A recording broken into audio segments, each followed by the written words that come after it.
අද මම ඔයාලත් එක්ක කතා කරන්න සූදානම් ඉන්නේ ලංකාවේ ප්‍රධාන රෝහල් වලින් සිදු කරන ස්කෑන් පරීක්ෂණ 5ක් පිළිබඳව.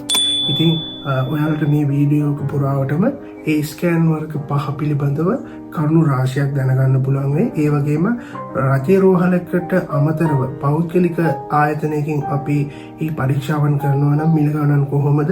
ඒ පිළිබඳව සවිස්තර තොරතුරු මේ වීඩියෝ එකේ ඇතුළත් වෙලා තියෙනවා. ඉතින් වීඩියෝ එක අන්තිම වෙනකන් නරඹන්න ඔයාලගේ දැනුම වැඩි කරගන්න.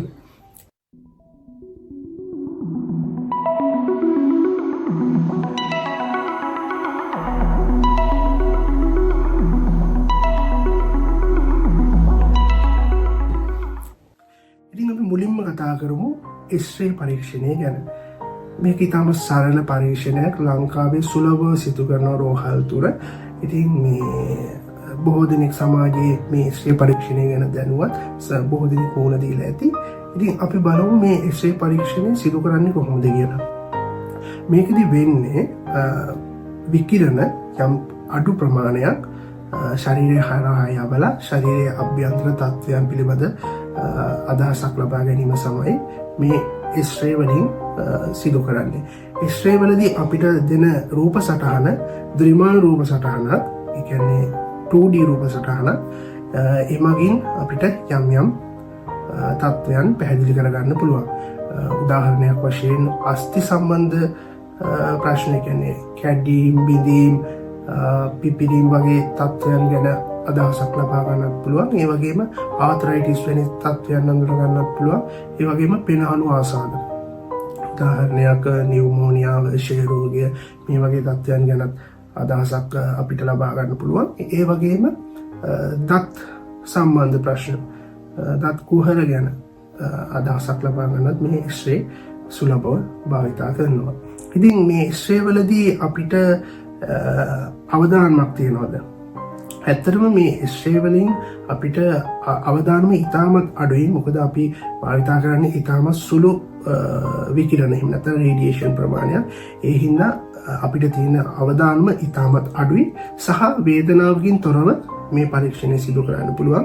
ඉතාමත් කෙටි කාලයකින්, සාමාන්‍යයෙන් විනාඩි 5ක් අතර කාලයක් වැය කරමින් මේ පරීක්ෂණයට මුහුණ දෙන්න පුළුවන්. මේ පරීක්ෂණ සුදුසු නැත්තේ මොන වගේ අයටද? ඇතරම ගැබිඩි කාන්තාවන් සඳහා මෙම X-ray පරීක්ෂණය සුදුසු නැහැ. මොකද මේ විකිරණ කලලය හරහා යෑමෙන් සමහර විට කලලයට හානි සිදු වෙන්න පුළුවන්. ඒ හින්දා මෙය ගැබිඩි කාන්තාවන්ට සුදුසු පරීක්ෂණයක් නෙවෙයි. ඊළඟට අපි කතා කරමු මේ CT ස්කෑන් එක කියන්නේ මොකක්ද කියලා. ඇත්තටම CT පරීක්ෂණයකදී සිදු කරන්නේ අර X-ray වලදී වගේම යම්කිසි විකිරණ ප්‍රමාණයක් ශරීරය හරහා යවලා ශරීරයේ අභ්‍යන්තර තත්ත්වයන්, ආභ්‍යන්තර අවයවවල තත්ත්වයන් සවිස්තරාත්මක දැන ගැනීමක් තමයි සිදු කරන්නේ. මේකෙදී අපි X-ray වලට සාපේක්ෂව යොදා ගන්න විකිරණ ප්‍රමාණය වැඩි සහ X-ray වලදී අපි ද්විමාන රූප සටහන් තමයි ලබා ගත්තේ. මේකෙදී අපි ලබා ගන්නේ ත්‍රිමාන රූප සටහන්, කියන්නේ 3D view එකෙන් තමයි අපි ලබා ගන්නේ. එමගින් බොහෝ කරුණු කාරණා සිරුරේ අභ්‍යන්තර අවයවවල අපිට දැනගන්න පුළුවන්. ඉතින් මේ පරීක්ෂණය ඇත්තටම වේදනාකාරීද? නෑ. මේකත් අර X-ray වගේම තමයි කිසිම වේදනාවකින් තොරව සිදු කරන්න පුළුවන් පරීක්ෂණයක්. සහ කාලය ගැන කතා කරොත් සාමාන්‍යයෙන් විනාඩි 10ක් 15ක් ගත වෙන්න පුළුවන්. සහ මේකෙදී අපි කන්ට්‍රාස්ට්, එහෙම නැත්නම් දියරයක් එන්නත් කරනවා ශරීරයට. ඒ එන්නත් කරන වාද නැද්ද යන තීරණය මත යම්කිසි කාලයක් ගත වෙන්නට පුළුවන්. CT පරීක්ෂණය මොන වගේ රෝගීන් සඳහාද සුදුසු?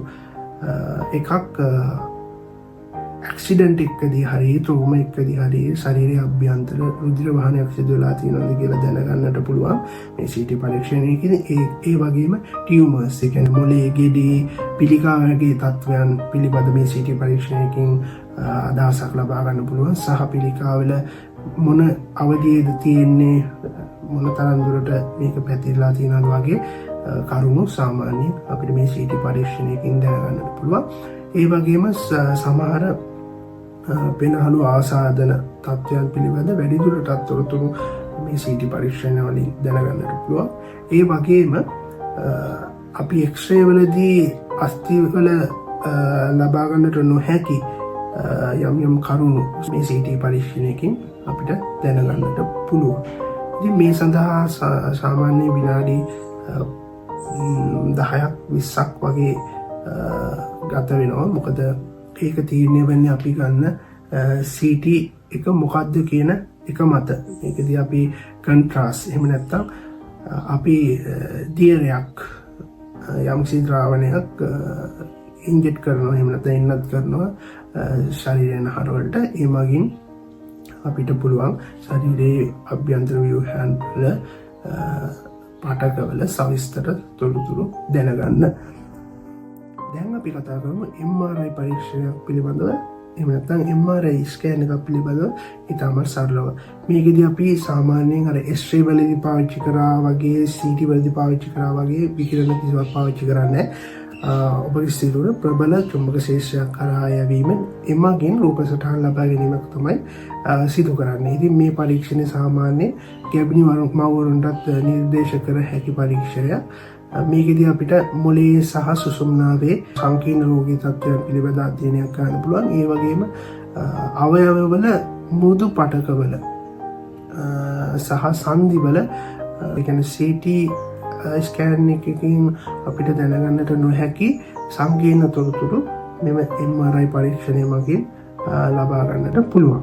දැන් අපි කතා කරන්නේ අල්ට්‍රාසවුන්ඩ් ස්කෑන් එකක් කියන්නේ මොකක්ද කියලා. ඇත්තටම මේ ස්කෑන් එක ඉතාමත් ආරක්ෂිත ස්කෑන් එකක්. මේකදී අපි භාවිතා කරන්නේ අධික සංඛ්‍යාතයකින් යුත් ශබ්ද තරංග. ඉතින් මේ මගින් අපිට රියල් ටයිම් රූප සටහන් ලබා ගන්නට පුළුවන් විවිධ අවයවවල. ඒ වගේම ගැමිණි මව්වරුන්ගේ කලලයේ වර්ධනය පිළිබඳ අදහසක් ලබා ගැනීමටත් මෙම අල්ට්‍රාසවුන්ඩ් ස්කෑන් එක භාවිතා කරන්න පුළුවන්. ඒ වගේම අක්මාව, වකුගඩු, එතකොට ප්‍රොස්ටේට් මෙන්න මේ වගේ අවයවවල ඔයාලගේ වකුගඩුවල ගල් එහෙම නැත්නම් පිත්තාශයේ ගල් වගේ තියෙනවා නම් ඒ පිළිබඳ කරුණු දැන ගැනීමටත් මේ ස්කෑන් අල්ට්‍රාසවුන්ඩ් ස්කෑන් එක යොදා ගන්නට පුළුවන්. ඉතින් අපි දැන් කතා කරමු අවසාන ස්කෑන් වර්ගය. මේ තමයි PET ස්කෑන්. ඒ ගැන සරල අවබෝධයක් අපි ලබා ගමු. ඉතින් PET ස්කෑන් කියන්නේ ඉතාමත් දියුණු සහ සුවිශේෂී පරීක්ෂණයක්. මේ සඳහා මේ මගින් පුළුවන් අපිට ශරීරයේ ශෛලවල ක්‍රියාකාරීත්වය හොඳින් නිරීක්ෂණය කරන්න. ඉතින් මේක ප්‍රධාන වශයෙන් සිදු කරන්නේ පිළිකා රෝගය නිර්ණය කිරීමට.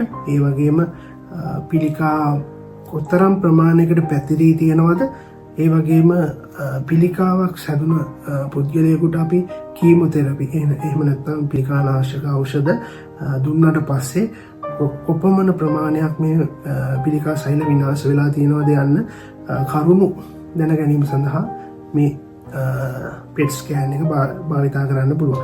ඒ වගේම සමහර වෙලාවට සංකීර්ණ හෘද රෝග, ඒ වගේම මොළේ රෝග, උදාහරණයක් එපිලෙප්සි, ඇල්සයිමර් ඩිසීස් වගේ රෝගීන් තත්ත්වයන් හඳුනා ගැනීමටත් මේ PET ස්කෑන් පරීක්ෂණය උපකාරී වෙනවා. ඉතින් අපි දැන් බලමු කොහොමද මේ පරීක්ෂණය සිදු කරන්නේ කියලා.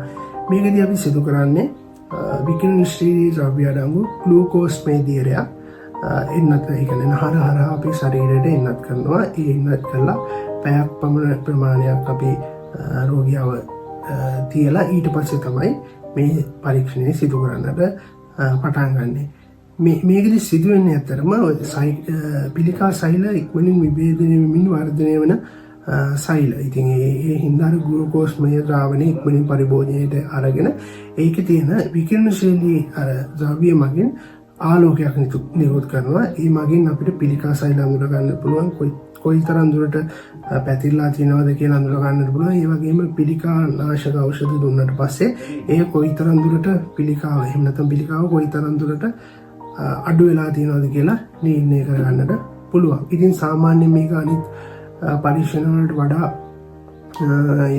සිදු කරන්න යන කාලය වැඩි. මොකද අපි අර විකිරණශීලී දියමය ද්‍රව්‍ය එන්නත් කරලා පැයක් පමණ තියන්න ඕනේ. ඊට පස්සේ මේ පරීක්ෂණය සාමාන්‍යයෙන් පැය භාගයක් විනාඩි 45ක් වගේ සිදු කරනවා. එතකොට සාමාන්‍ය සම්පූර්ණ කාලය පැය 2ක් හෝ 3ක් ගත වෙන්නට පුළුවන්. අපි දැන් කතා කරමු මේ එක එක ස්කෑන් සඳහා රජයේ නොවන ආයතනයකින් සිදු කරනවා නම් කොපමණ මුදලක් වැය කිරීමට සිදු වෙනවද කියලා. ඉතින් පළවෙනි එක තමයි X-ray. X-ray සඳහා සාමාන්‍ය රුපියල් 2500 4500 අතර ගාස්තුවක් අය ගන්නවා. ඒක එක එක අර මං කලින් සඳහන් කරා වගේම ආයතනය අනුව වෙනස් වෙන්න පුළුවන්. ඒ වගේම අපි ගන්න X-ray එක අනුව වෙනස් වෙන්න පුළුවන්. ඒ වගේම අල්ට්‍රාසවුන්ඩ් ස්කෑන් එකක් සඳහා සාමාන්‍යයෙන් රුපියල් 2500ක් 8000ක් අතර ගානක් ගාස්තුවක් අය කරන්නට පුළුවන්. ඊට පස්සේ CT ස්කෑන් එකක්. CT ස්කෑන් එකක් සාමාන්‍යයෙන් රුපියල් 15000 35000ක් අතර මුදලකට සිදු කරන්න පුළුවන්. මේකෙදිත් අර මම කලින් සඳහන් කර දෙයමයි. ඒ වගේම ඊට අමතරව අපි මේ සඳහා වර්ණකයක් භාවිතා කරනවද නැද්ද යන තීරණය මත ගණන් වෙනස් වෙන්න පුළුවන්. හතරවෙනි ස්කෑන් එක තමයි MRI ස්කෑන් එක. ඉතින් මේ සඳහා සාමාන්‍යයෙන් අවුට්සයිඩ් එහෙම නැත්නම් ප්‍රයිවට් ආයතනයකින් සිදු කරනවා නම් රුපියල් 35000ක් 60000ක් වගේ අතර ගාණක් අය කිරීමක් සිදු කරනවා. අවසාන වශයෙන් මිල අධිකම ස්කෑන් වර්ගය තමයි PET ස්කෑන්. මේ සඳහා ලක්ෂ 2කට අවම ලක්ෂ 2කට වඩා වැඩි මුදලක් අපිට වැය කිරීමට සිදු වෙනවා. ඉතින් අවසාන වශයෙන් ඔයාලා මේ වීඩියෝ එකෙන් වැදගත් කරුණු රාශියක් ඉගෙන ගන්න ඇති කියලා මම විශ්වාස කරනවා. ඉතින් ඉදිරියටත් මම මේ වගේ ඔයාලට වටින වීඩියෝස් අරන් ඉන්න බලාපොරොත්තු වෙලා ඉන්නවා. ඉතින් එහෙනම් ඔයාලට මම ඉතාමත් ආදරයෙන් ආරාධනා කරනවා මගේ මේ channel එකත් එක්ක දිගින් දිගටම රැඳිලා ඉන්න කියලා. එහෙනම් තවත් ඔයාලගේ ජීවිතයට වැදගත් වෙන සෞඛ්‍ය සම්බන්ධ වැදගත් වීඩියෝ එකකින් හමු වෙමු. එහෙනම් අදට ගිහින් එන්න. බයි බයි.